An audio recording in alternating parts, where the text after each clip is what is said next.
Very good morning dear students. आज हम आपके साइंस का चैप्टर नंबर 5 कंटिन्यू करेंगे, जिसका नाम है कोल एंड पेट्रोलियम। अभी तक इस चैप्टर में बच्चों हम लोगों ने कोल क्या होता है उसके बारे में पढ़ लिया, ठीक है। कोल बनता कैसे है उसके बारे में पढ़ लिया। डिफरेंट टाइप के जो कोल होते हैं वो किस तरह से बनते हैं, उनमें कार्बन का परसेंटेज क्या होता है उनके बारे में जान लिया, उनके डिफरेंट यूजेस के बारे में जान लिया, ठीक है। आज हमें ये पढ़ना है कि कोल का एक्सट्रैक्शन कैसे किया जाता है। एक्सट्रैक्शन का मतलब ये होता है, मान लो हमें ये पता चल गया कि इस पर्टिकुलर जगह पे कोल है प्रेजेंट, ठीक। तो उस कोल को निकाला कैसे जाएगा और निकालने के बाद क्या चीज़ें होती हैं, ये सारी चीज़ें हम लोग आज डिस्कस करेंगे एक्सट्रैक्शन ऑफ कोल में, ठीक है। तो चलिए मान लेते हैं हमें ये पता चल गया कि इस पर्टिकुलर जगह पे क्या है, कोल है। तो उसको हम निकालेंगे कैसे, उसकी हम करेंगे माइनिंग। क्या करेंगे, माइनिंग करेंगे। माइनिंग आप लोगों को पता होगा, ठीक है। खुदाई करेंगे। खुदाई जो है वो किस तरह से करेंगे भाई, दो तरह से करते हैं हम लोग। किसके बेसिस पे, कोल कितनी गहराई में प्रेजेंट है इसके बेसिस पे हम लोग माइनिंग को दो कैटेगरी में कैटेगराइज करते हैं, ठीक है। कितनी कैटेगरीज में, दो कैटेगरीज। कौन सी वो कैटेगरीज हुई, पहला होता है सरफेस माइनिंग। पहला क्या है, सरफेस माइनिंग, सरफेस माइनिंग। और दूसरा क्या होता है, अंडरग्राउंड माइनिंग, अंडरग्राउंड माइनिंग। पहला तो सरफेस माइनिंग और दूसरा क्या होता है, अंडरग्राउंड माइनिंग होता है। अब ये सरफेस माइनिंग कब करते हैं, ये अंडरग्राउंड माइनिंग कब करते हैं, इसके बारे में हम लोग चर्चा करते हैं। तो कोल की अगर बात करें तो ऐसा तो है नहीं कि एक फिक्स्ड गहराई में ही कोल पाया जाएगा भाई। कहीं कहीं पे क्या होता है, कोल अर्थ सरफेस के एकदम नजदीक मिल जाता है और कहीं कहीं पे क्या होता है, कोल बहुत ही गहराई में प्रेजेंट होता है, ठीक है। तो अगर अर्थ सरफेस के ऊपर ही कोल है, सॉरी अर्थ सरफेस के जस्ट नजदीक ही कोल है, तो हम क्या करेंगे, उस जगह पे सरफेस माइनिंग करते हैं। इसका मतलब ऊपर की मिट्टी हटाते हैं और कोयले को वहां से निकाल लेते हैं। इस प्रोसेस को बोलते हैं सरफेस माइनिंग, ठीक है। लेकिन कभी कभी क्या होता है, हमें ऐसा पता चलता है कि नहीं यहाँ पे कोल प्रेजेंट तो है लेकिन बहुत गहराई में है। उस कंडीशन में अंडरग्राउंड माइनिंग की जाती है। अंडरग्राउंड माइनिंग कैसे की जाती होगी और सरफेस माइनिंग कैसे की जाती होगी, दोनों चीजों को हम लोग एक फिगर के थ्रू समझते हैं। मान लेते हैं ये सरफेस है, ठीक है, और कोयला आपको पता चल गया कि यहाँ पे है सरफेस के जस्ट पास में। तो आपको क्या करना है, आपको सिंपली इस सरफेस की जो मिट्टी है उसको निकाल देना है। जैसे ही इस मिट्टी को निकालेंगे आप पहुंच जाएंगे किसके पास, कोयले के पास। यहाँ पे पहुंच गया, यहाँ से आप कोयला निकाल के ले जाएंगे, इसको बोलेंगे सरफेस माइनिंग। पहला तो ये हो गया। दूसरा, मान लेते हैं अर्थ सरफेस है, ये अर्थ सरफेस है, ठीक, और यहाँ कहीं पे कोयला मिल रहा है आपको, यहाँ कहीं पे अर्थ सरफेस से बहुत गहराई में कोयला मिल रहा है। उस कंडीशन में इतनी सारी मिट्टी को निकालना कहीं से भी सही नहीं है, ठीक है। तो इतनी मिट्टी को निकालना कहीं से भी सही है नहीं। तो क्या किया जाता है, यहाँ पे यहां से एक पतली सी कैनाल लाइक स्ट्रक्चर बनाया जाता है। वहां से गाड़ियां आती हैं, कोयला यहाँ से लेके जाती हैं। ये ऊपर का सरफेस वैसे का वैसा ही रहता है, नीचे नीचे जा करके क्या करते हैं, कोयला निकाल लेते हैं वहां से। इस मिट्टी को, इस पूरी मिट्टी को हटाया नहीं जाता, इसको बोलते हैं अंडरग्राउंड माइनिंग, ठीक है। तो इस तरह से दो तरह की माइनिंग होती है जिसके थ्रू हम लोग क्या करते हैं, कोयले को निकालते हैं जमीन के अंदर से। अब मान लेते हैं कोयला हम लोगों ने निकाल लिया, ठीक। तो उस कोयले का क्या डायरेक्टली यूज करते हैं, नहीं, उसका डायरेक्टली यूज नहीं करते हैं, बल्कि करते क्या है, उस कोयले की प्रोसेसिंग करते हैं। क्या करते हैं, इन फैक्ट्री इंडस्ट्रीज में ले जाके उस कोयले की क्या होती, प्रोसेसिंग होती है। प्रोसेसिंग कैसे होती होगी, उस कोयले को क्या किया जाता है, बहुत ही स्ट्रांगली हीट किया जाता है in the absence of air, ठीक है। कोयले को क्या किया जाता है, in the absence of air बहुत ही स्ट्रांगली हीट किया जाता है। इस प्रोसेस को क्या बोलते हैं, डिस्ट्रक्टिव डिस्टिलेशन बोलते हैं। क्या बोलते हैं, डिस्ट्रक्टिव डिस्टिलेशन, डिस्ट्रक्टिव डिस्टिलेशन बोलते हैं इस प्रोसेस को। डिस्ट्रक्टिव डिस्टिलेशन करने के दौरान होता क्या है, बहुत सारे बाई प्रोडक्ट निकलते हैं कोल के। क्या निकलते हैं? बहुत सारे बाई प्रोडक्ट। वो बाई प्रोडक्ट कौन कौन से हैं उसके बारे में हम लोग जान लेते हैं। सबसे पहला जो निकलता है वो है कोक। क्या है? कोक। ये कोक होता क्या है? ये ब्लैक कलर का लगभग प्योर फॉर्म होता है, मतलब इसमें कार्बन कंटेंट लगभग 100% के अप्रॉक्स होता है। मीन्स कुछ तो इम्प्योरिटीज होती हैं, पूरा प्योर नहीं होता, लेकिन ये कह सकते हैं हम कि लगभग ये क्या है, प्योर फॉर्म होता है। ठीक है, किसका? कार्बन का। कौन? कोक। ठीक है, कोक जो है कार्बन का प्योर फॉर्म होता है। ये किस तरह का होता है? ये पोरस होता है। पोरस का मतलब समझ रहे होंगे आप।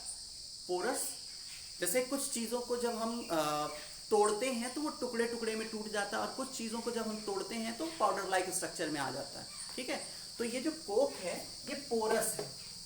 ठीक है, मतलब जब इसको तोड़ना चाहेंगे हम तो क्या होगा, ये पाउडर लाइक स्ट्रक्चर फॉर्म करेगा। इसके अलावा ये ब्लैक कलर का कोयले की तरह ही दिखने वाला सब्सटेंस है। इन टोटल हम ये कह सकते हैं कि जो कोक होता है वो ब्लैक कलर का कोयले की तरह ही दिखने वाला लगभग प्योर फॉर्म ऑफ कार्बन, ठीक है, और पोरस मटेरियल होता है। कौन? कोक। अब ये बनता कैसे है? जब कोल का डिस्ट्रक्टिव डिस्टिलेशन किया जाता है, यानी कि जब कोल को एयर की अब्सेंस में बहुत ही स्ट्रांगली हीट किया जाता है, उस कंडीशन में आपका कोक फॉर्म होता है। आखिर कोक बनाने के लिए क्या किया जाता है? अब देखिए यहाँ पे कोल है, ठीक है, कोल से अगर मॉइस्चर प्लस वोलाटाइल मैटर हटा दिया जाए तो क्या बन जाता है? कोक बन जाता है। देखो, कोल से क्या हटा दिया गया? मॉइस्चर और वोलाटाइल मैटर जब हटा दिया गया तो क्या बन गया? कोक बन गया। अब ये हटाया कैसे जाता है? डिस्ट्रक्टिव डिस्टिलेशन प्रोसेस के थ्रू। मतलब कोल को स्ट्रांगली हीट करते हैं तो जितना भी मॉइस्चर होता है वो वहां से रिमूव हो जाता है, जितना भी वोलाटाइल मैटर होता है वो वहां से रिमूव हो जाता है, तो लगभग प्योर फॉर्म ऑफ कार्बन वहां पे बचता है, जिसको हम बोलते क्या है? कोक बोलते हैं। अब इस कोक का यूज कहाँ पे किया जाता है? कोक का यूज आयरन की स्मिल्टिंग में एज अ रिड्यूसिंग एजेंट किया जाता है। इसके अलावा कोक का यूज स्टील मैन्युफैक्चरिंग में किया जाता है, और बहुत सारे मेटल के एक्सट्रैक्शन में भी कोक का यूज किया जाता है। दूसरा जो बाई प्रोडक्ट है किसका? कोल का। मीन्स जब कोल का डिस्ट्रक्टिव डिस्टिलेशन करते हैं तो जो दूसरा बाई प्रोडक्ट हमें मिलता है वो कौन सा है? वो है कोल टार। क्या है? कोल टार। ये क्या होता है? अगर कोल टार की बात करें, ये बहुत ही डार्क, थिक और विस्कस लिक्विड लाइक स्ट्रक्चर होता है। कैसा? डार्क होता है, ब्लैक कलर का, ठीक है, और थिक होता है, मोटा होता है, और कैसा होता है? विस्कस। विस्कस का मतलब होता है चिपचिपा। ठीक है, ये ब्लैक कलर का थिक विस्कस लिक्विड होता है। कौन? कोल टार। इसमें लगभग सैकड़ों, मतलब लगभग 100 के आसपास केमिकल कंपाउंड्स मिले हुए होते हैं कोल टार में। ठीक है, कोल टार का यूज कहाँ पे होता है? सिंथेटिक डाइज बनाने में, परफ्यूम्स बनाने में, इसके अलावा ड्रग्स बनाने में, प्लास्टिक, सिंथेटिक रेजिन, इन सब चीज़ों को बनाने में कोल टार का यूज किया जाता है। ठीक है, अगर बात करें तो इसका यूज नेफ्थलीन बॉल बनाने में भी किया जाता है। नेफ्थलीन बॉल क्या होती है? ये मॉथ्स को, इंसेक्ट्स को क्या करती है? दूर रखती है। मतलब ऐसी जगह जहां पे हम इंसेक्ट्स को अलाउ नहीं करते हैं कि इंसेक्ट्स वहां पे आए, या मॉथ्स को अलाउ नहीं करते हैं कि मॉथ्स वहां पे आए, वहां पे हम नेफ्थलीन बॉल को रख देते हैं। ठीक है, इसके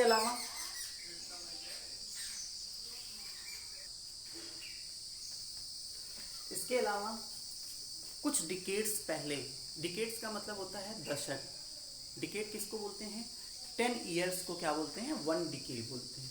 ठीक है, 1 डिकेड किसको? 10 ईयर्स को। तो बोल रहे हैं कुछ डिकेड्स पहले कोल टार का यूज रोड सरफेसिंग में किया जाता था। रोड सरफेसिंग का मतलब रोड बनाने में, ठीक है, कोल टार का यूज किया जाता था। लेकिन जब से बिटुमिन और पेट्रोलियम प्रोडक्ट यूज होने लगे हैं, तब से ये जो कोल टार है ये यूज होना बंद हो गया है। इसकी जगह आप किसने ले ली, बिटुमिन एंड पेट्रोलियम प्रोडक्ट ने ले ली है। तो आजकल इन चीज़ों से रोड की सरफेसिंग की जा रही है। एक और बहुत ही इंपॉर्टेंट बाई प्रोडक्ट होता है किसका, कोल का, वो है कोल गैस। ये कोल गैस कैसे बनाई जाती है, जब कोल से, ठीक है, जब कोल से कोक बनाया जाता है, किस प्रोसेस के थ्रू, डिस्ट्रक्टिव डिस्टिलेशन प्रोसेस के थ्रू। मतलब जब कोल को एयर की अब्सेंस में बहुत ही स्ट्रांगली हीट किया जाता है, उस ड्यूरेशन में क्या निकलता है, कुछ गैसेस निकलती हैं। वो गैस कौन सी है, कोल गैस कहलाती है। ठीक है, ये कोल गैस का यूज कहाँ पे करते हैं, इस कोल गैस का यूज उस इंडस्ट्री में करते हैं, उस जगह पे करते हैं, उस प्लांट में करते हैं जहाँ पे कोल की प्रोसेसिंग हो रही है।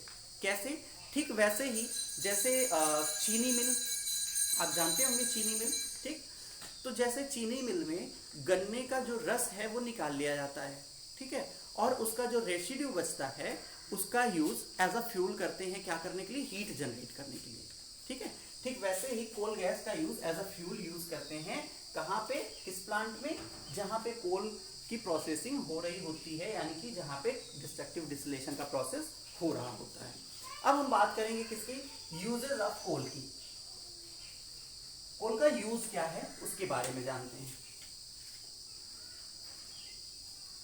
यूजेस ऑफ कोल, अगर कोल के यूज की बात करें तो पूरे विश्व में, ठीक है, थर्मल पावर प्लांट, जितने भी थर्मल पावर प्लांट हैं पूरे विश्व में, उन सब जगहों पे कोल का यूज किया जाता है। किस पर्पस के लिए किया जाता है, इलेक्ट्रिसिटी जनरेट करने के लिए किया जाता है। ठीक है, दूसरा जो यूज है वो ये है, बहुत सारी इंडस्ट्रीज में हीट एंड पावर एप्लीकेशंस के लिए भी कोल का यूज किया जाता है। थर्ड यूज की बात करें तो स्टीम बनाने में भी कोल का यूज किया जाता है। इसके अलावा कोल का यूज एज अ कोक किया जाता है स्टील के फॉर्मेशन में, मतलब स्टील बनाने में भी कोल का यूज एज अ कोक किया जाता है। तो ये कुछ यूजेस थे कोल के। बाकी बच्चों पेट्रोलियम के बारे में हम लोग नेक्स्ट डे पढ़ेंगे। आज के लिए इतना ही। Thank you, have a very good day.